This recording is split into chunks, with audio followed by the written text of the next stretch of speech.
এখন চললাম নগেনগুরুঞ্জির গুরুং হোমস্টের দিকে। তিনচুলের মেন মার্কেট থেকে 1.5 থেকে 2 কিলোমিটার দূরে পাহাড়ের বেশ ওপর দিকে এই হোমস্টের অবস্থান। নিউ জলপাইগুড়ি থেকে এই হোমস্টের দূরত্ব 65 কিলোমিটার। সময় লাগে 2.5 থেকে 3 ঘন্টা, আর গাড়ি ভাড়া 3 থেকে 3,500 টাকা। এই হোমস্টে থেকে দার্জিলিংয়ের দূরত্ব 30 কিলোমিটার। সময় লাগে 1.5 ঘন্টা, আর ভাড়া 2,500 টাকার মতো। মেন রাস্তা থেকে 1 থেকে 1.5 কিলোমিটার এই অফরোডিং রাস্তায় ওপর দিকে উঠলেই আপনি পৌঁছে যাবেন হোমস্টেতে।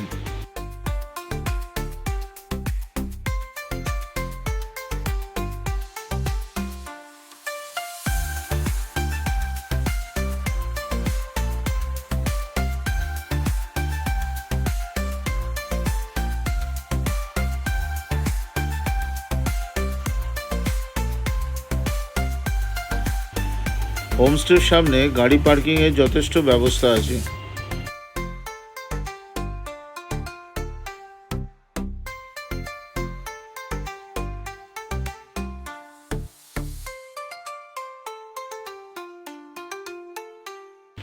শান্ত নিরিবিলি পরিবেশ, পাইনে ঘেরা জঙ্গলের মাঝে এই হোমস্টেটা আপনার মন ভালো করার আরেক ঠিকানা হতে পারে।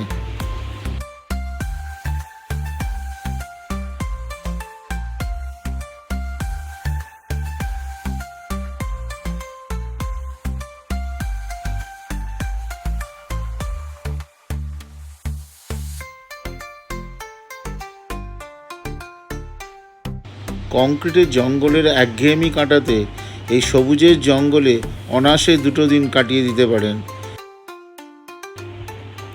এখানকার পারিপার্শ্বিক সৌন্দর্য, আতিথেয়তা এবং খাওয়া দাওয়া আপনাকে মুগ্ধ করবে, এটুকু বলতে পারি।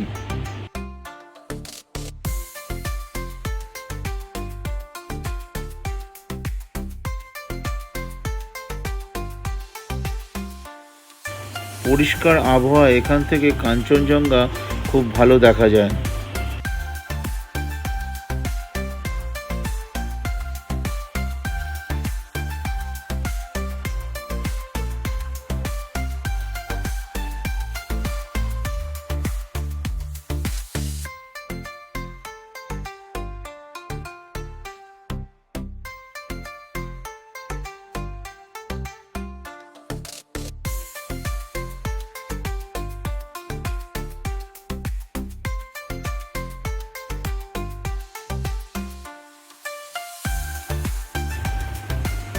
হেঁটে হেঁটে পাইনের জঙ্গলটাকে একটু এক্সপ্লোর করলাম, তারপর ফেরত এলাম আবার হোমস্টেতে।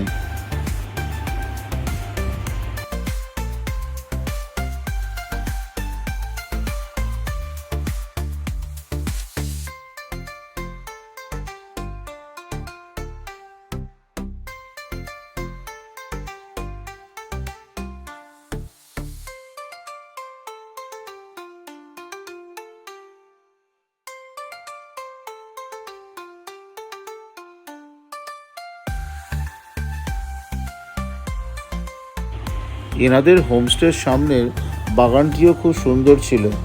এখানের অর্কিড এবং বিভিন্ন রং বেরঙের ফুল দেখার মতো ছিল।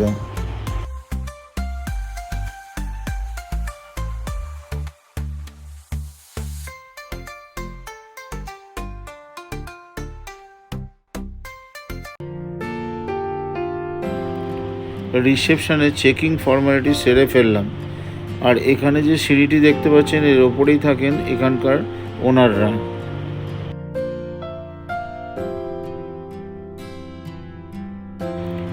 আমাদের থাকার ব্যবস্থা হয়েছিল পেছনের অ্যানেক্স বিল্ডিংয়ের দোতলায়। এটাও একটা ডুপ্লেক্স রুম ছিল।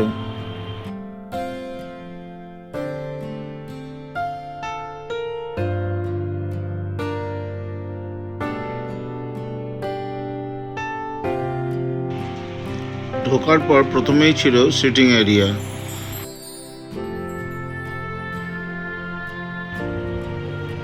নিচে ছিল একটি ঘর, বড়, পরিষ্কার পরিচ্ছন্ন এবং অ্যাটাচড টয়লেট।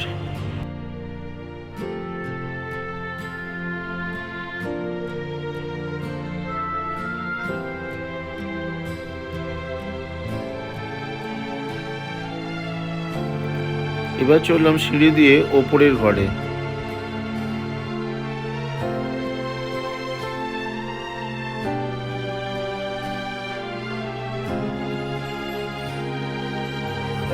ওপরে ছিল আর একটা বড় ঘর, ব্যালকনি সহ, আর ছিল অ্যাটাচড ওয়াশরুম। এখানকার ঘর এবং ওয়াশরুম ভীষণ পরিষ্কার পরিচ্ছন্ন ছিল।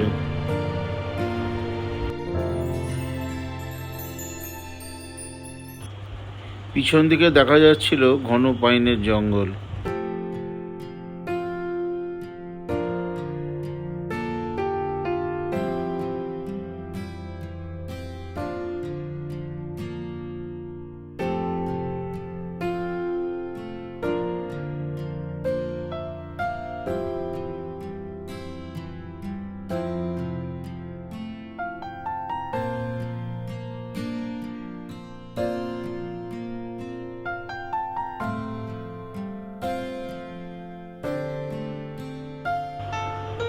এরপর চলে এলাম ডাইনিং রুমে লাঞ্চ করার জন্য। এখানকার খাওয়া দাওয়ার মান এবং স্বাদ খুবই ভালো ছিল।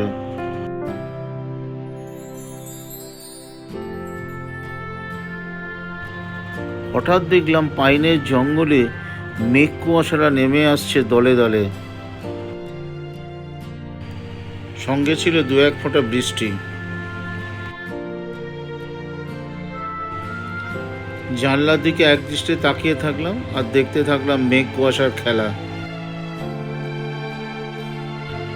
এই জঙ্গল আর মেঘ কুয়াশার মাখামাখি এক রোমান্টিক দৃশ্যের সূচনা করলো। এরপর নেমে এলো মুষলধারে বৃষ্টি। পাহাড়ে পাইন বনের জঙ্গলের অবিরাম বৃষ্টি এক অনন্য অভিজ্ঞতা হয়ে থাকলো আমাদের কাছে।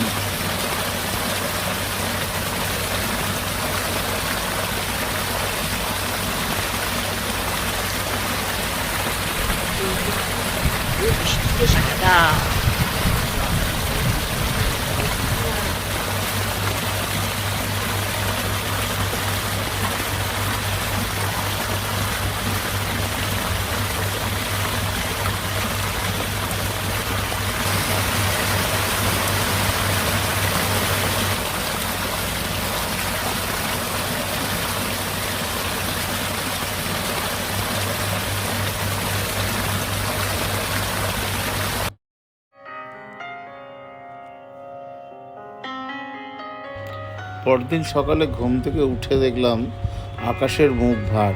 অতএব কাঞ্চনজঙ্ঘা দর্শনের কোনো সম্ভাবনাই নেই।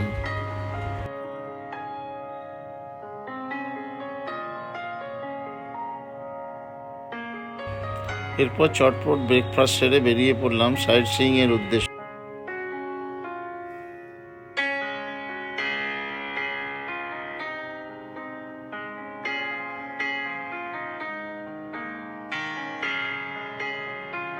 আমাদের প্রথম গন্তব্য ছিল তাকদা অর্কিড হাউস।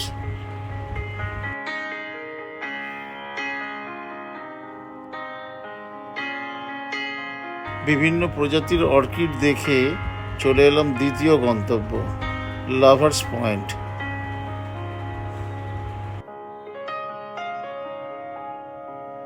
এখান থেকে দেখে নেওয়া যায় তিস্তা এবং রঙ্গিত নদীর সংযোগস্থল। এরপর চলে এলাম পেশক টি গার্ডেনে।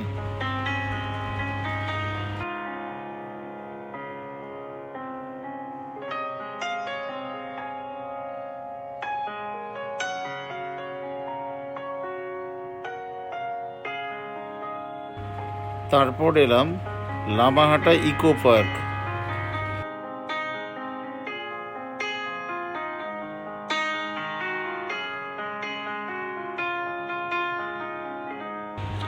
এই ভিডিওটি দেখে ভালো লেগে থাকলে লাইক, শেয়ার এবং সাবস্ক্রাইব করার অনুরোধ রইল। এরপর আমরা যথারীতি রওনা দিলাম পরবর্তী গন্তব্যের পথে।